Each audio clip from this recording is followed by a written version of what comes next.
In this episode, we're going to talk about how to overcome the tough times.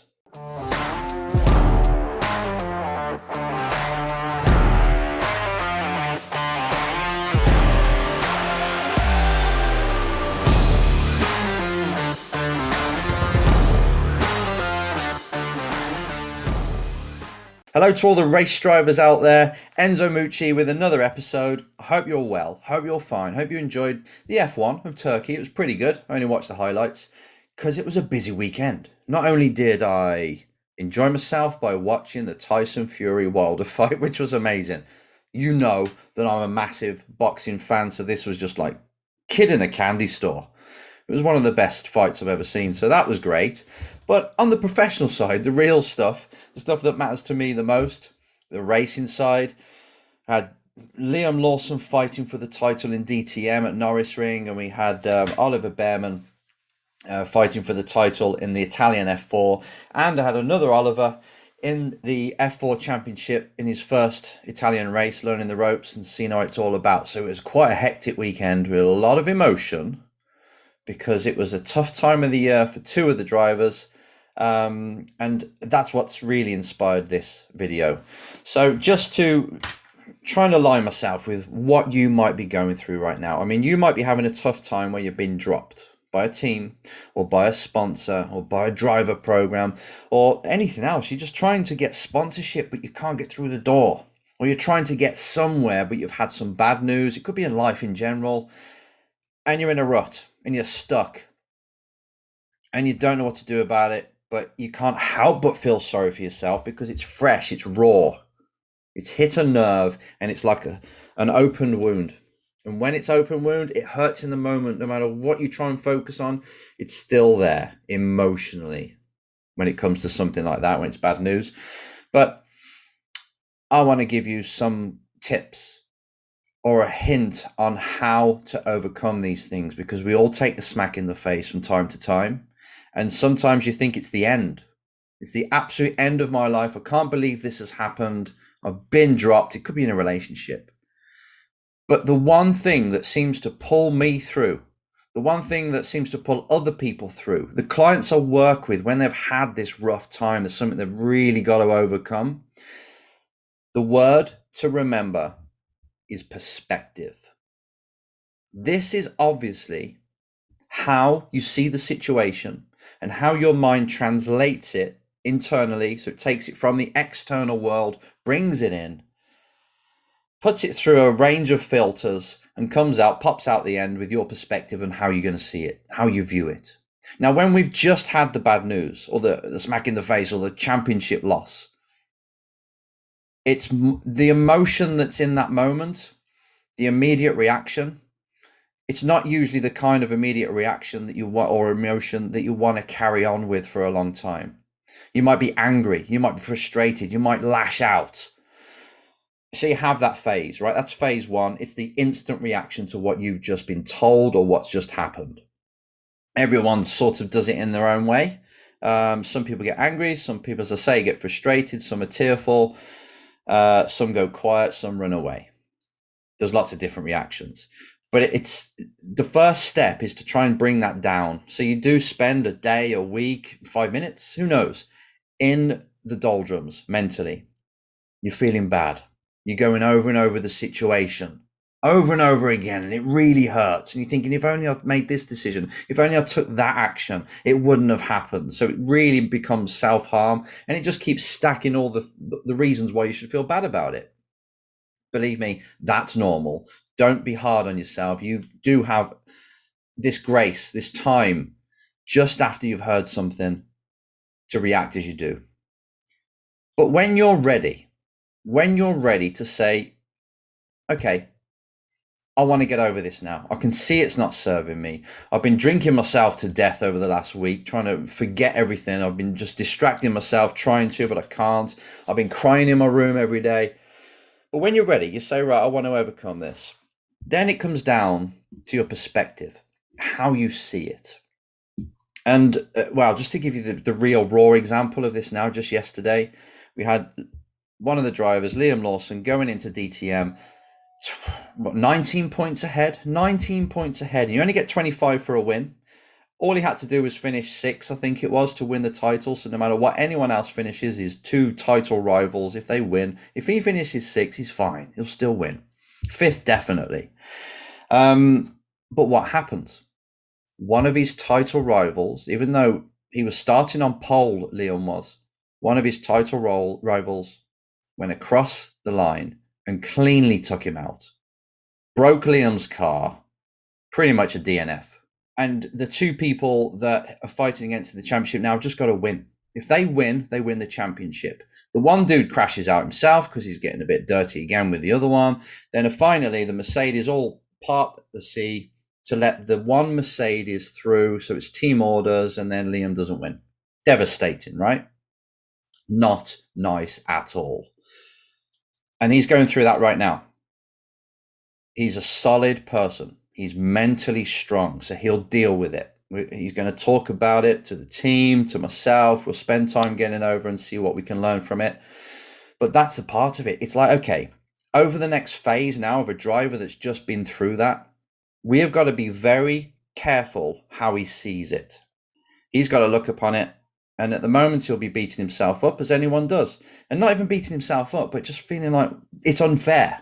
Because I was there, I'd earned the pole position again, because he was super quick this season. Another pole position. I deserve to be there. Why the hell are people taking me out? But, he's already started to put his head into the gear now for the future. He's a solid guy, as you'll learn when you see him in the future. But if you're in that situation, to change a perspective, I want you to just ask different questions, because your questions that you ask yourself in your mind direct your focus. So no matter what you're going through, just remember now, what I think about and the questions I ask myself take me down a certain road, and they deliver certain emotions and a perspective on the situation. For example, if this happened to you, you were taken out of the championship, and all you asked were questions like, why me? Why is life so shit? Why does it always happen to me? How can people do this? What kind of mood and perspective do you think that's going to create? The answers will you create from that? You'll be like, okay, life is unfair. Maybe I've done something in a past life. I just don't deserve to have luck. These people are cheating, so that makes you feel bitter. You can live there for a long time. Some people can live there forever, right? These experiences cause you to ask questions that give answers that cause you to live in a spiral of bitterness, and you never come out of it.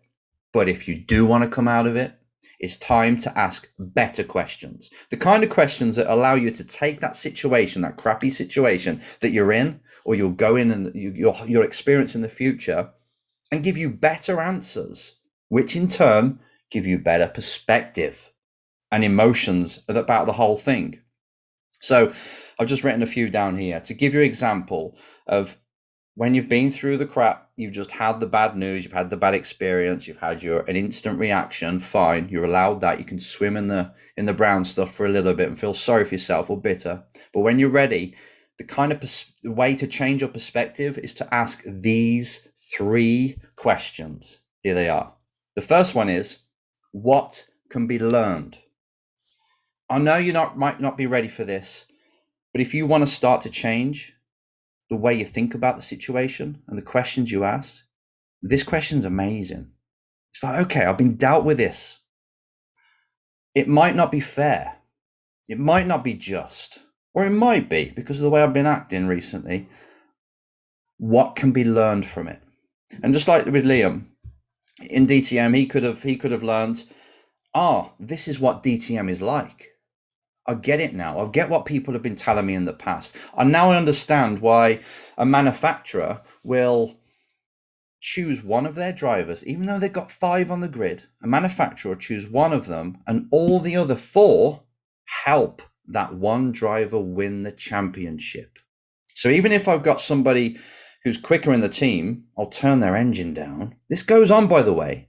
Or I'll tell them to duck in behind this priority driver, because there's a reason behind this. And I know it's not fair because you want to see drivers, the fastest driver win, but I'm afraid that race teams, professional race teams, manufacturers, they choose their golden boy or girl and they get people to help that one more than the others.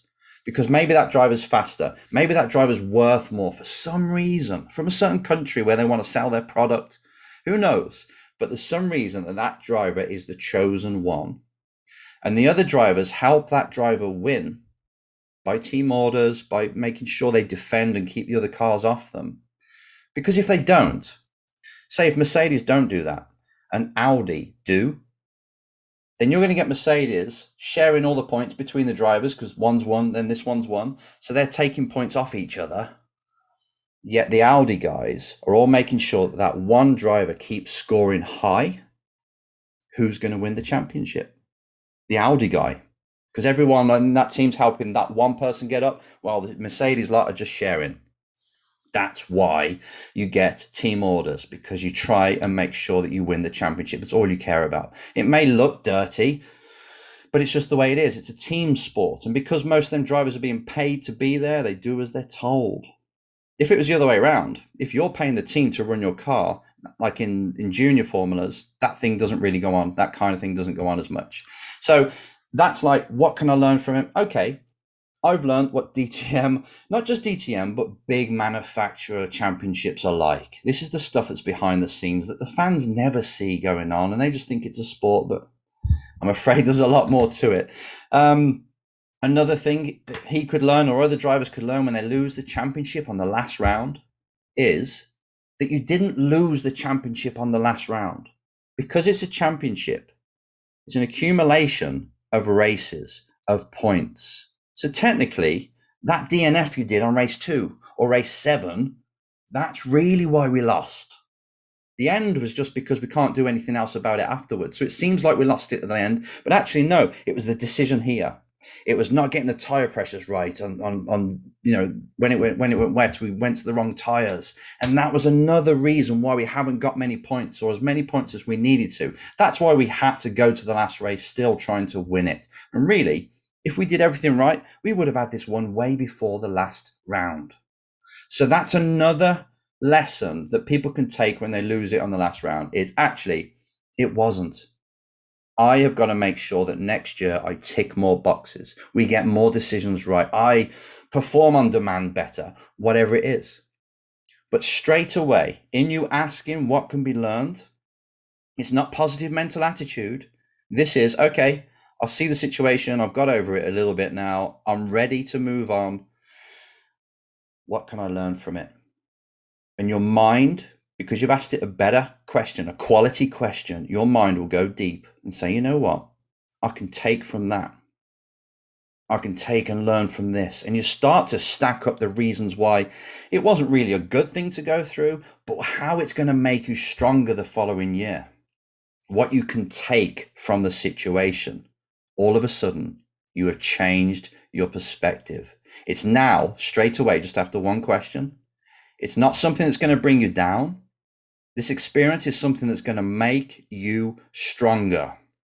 Again, not positive mental attitude. It's reality. This is just the way it is. If you screwed up in relationships, if you take what you can learn from it, maybe I shouldn't pour on the love so much at the beginning.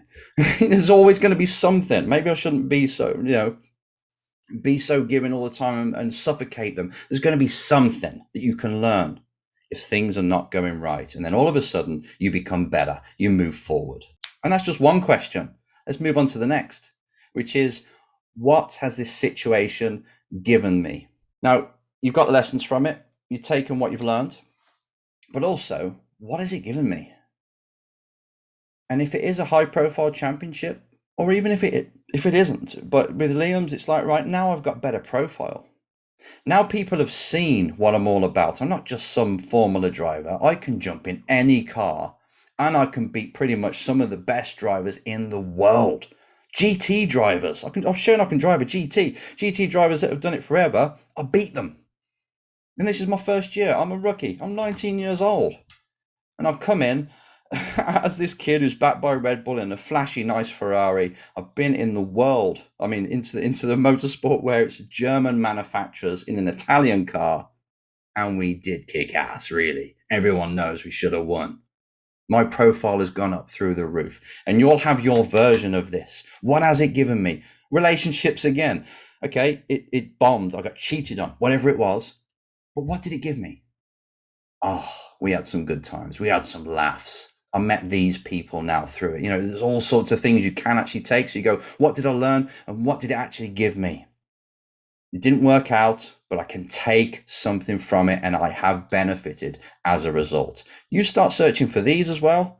You're on your way to changing how you look at the situation, I promise. Question number 3 is, how is this going to help me in the future? And what I kind of touched upon there is, when you've been in a situation, again, going back to the DTM, now he knows more people, professional people, that can maybe help him in the future if he needs to. He's met engineers, mechanics that are going to talk to people around the paddock saying how good he is. So they're going to spread the word. So this is going to help me on that front. It's opened up doors. It's shown that he can race anything and be in a different career after F1, hopefully, if he gets there.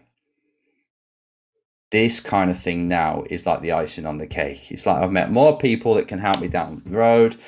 I've had great fun. I've learned all this, and before you know it, if people in these situations start to sort of shine the light on these kind of questions and ask them not in a way that you're really curious about what you can take from this experience, and come up with answers that are actually truthful, you will feel better. You will make every loss, if you want to call it that, force you to grow, and you'll move forward. And this really is the difference between people who do strive forward and people who let situations finish them. And you've heard all the quotes about every failure makes me stronger, or failures are just finger posts on the road to success. All these things you hear, they're not just cliche because we're late to the party. People have found all this out already. And these are the lessons that have been left by people thousands of years before us. They're telling us, look, this is how you live life. This is how you get success in your life. We've got to listen to them. But not only listen to them, you've got to practice this. So next time, or even if you're going through something now, but next time, if not, you go through something that's hellish and you think it's the end, why can this happen to me? Have your initial reaction, but ask these 3 questions. You know, what can be learned from it? And really search. If you think, oh, nothing can be learned. Yeah, but if I could learn something, what would it be? And then it is, what has this situation given me? And also, how will this help me in the future? 3 questions that will change the answers you're getting in your mind, flashing the torch on better, more resourceful answers, which will give you a better emotions, happier lifestyle, and you'll grow. Please take this on. This is a life skill that can be used for anything, even if you're not racing. Nothing on the external world can finish you. It's all what's on the inside. It's how you translate things. So the world gives you something from the outside. You're the person who says what it means. You're the person who translates it in whatever way they want. And the better you get at this, the better you get at life, the more you become a leader. So you're thrown a challenge. Do you run like most people? Or do you come up with a different question about the situation, about the experience, so you can come up with better answers? This decision's yours. It's a habit that I really want you to get in on, because once you start to do this, you can coach yourself through anything, and you become stronger and stronger with every hit that you take. Please take this on. See you next time.